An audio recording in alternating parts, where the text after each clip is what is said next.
Thank you, Mr. Speaker. House Bill 559 is a bill that is fundamentally about fairness. It temporarily waives the prior year in public school requirement for the ESA program because lawsuits locked up that program for more than 2 years.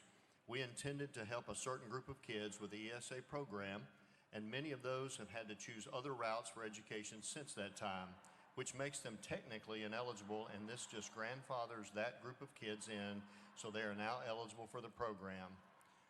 This is somewhat making up for the negative effects the suit had on their lives. And with that, Mr. Speaker, I renew my motion.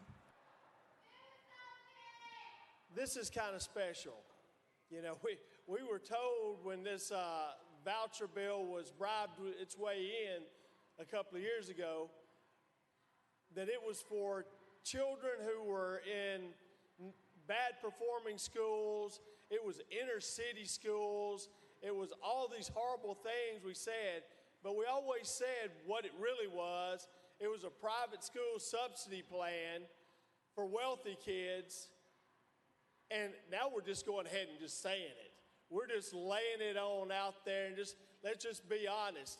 But, you know, maybe we didn't have to offer any general positions or anything like that this time. You know, maybe nobody's going to be indicted over this bill or anything, but we're laying it out there just what it is.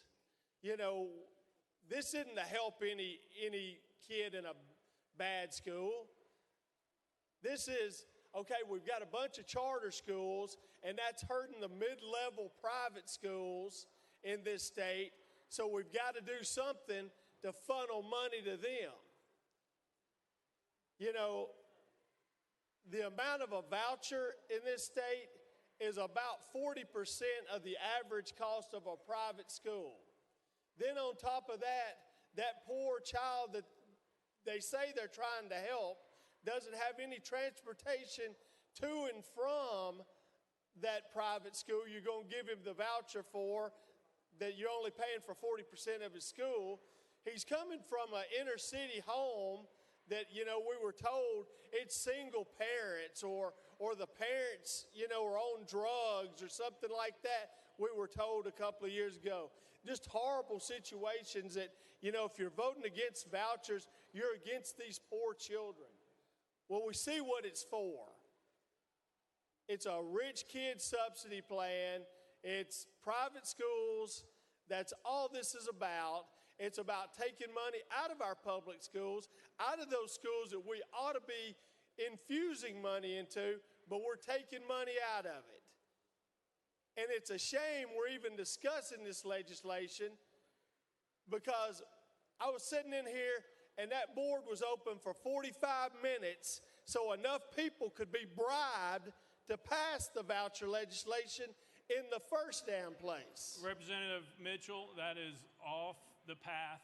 You've gone down a different road, and you accuse members in this body of something that you cannot prove.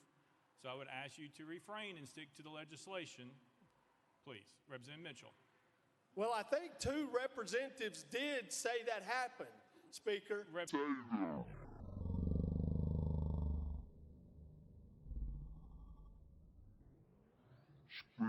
Representative Mitchell, we are on the bill. Okay, we're moving on. Representative Marsh, you're recognized. Thank you, Mr. Speaker. I move previous question. Previous question been called. Is there objection? That's the objection. We're on the board. And all those in favor vote aye when the bell rings. Those opposed vote no. Has every member voted? Does any member wish to change their vote? Mr. Clerk, take the vote. Aye 68, 23 nays. Previous question prevails.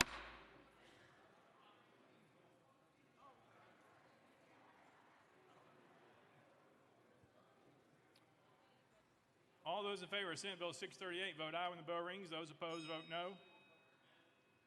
Has every member voted? Does any member wish to change their vote?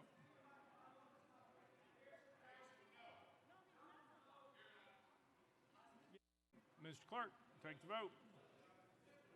Ayes 59, 29 nays, 6 present not voting. Senate Bill 638, having received a constitutional majority, everybody declare passed without objection. The motion for consider is tabled. Representative, you are out of order. All right.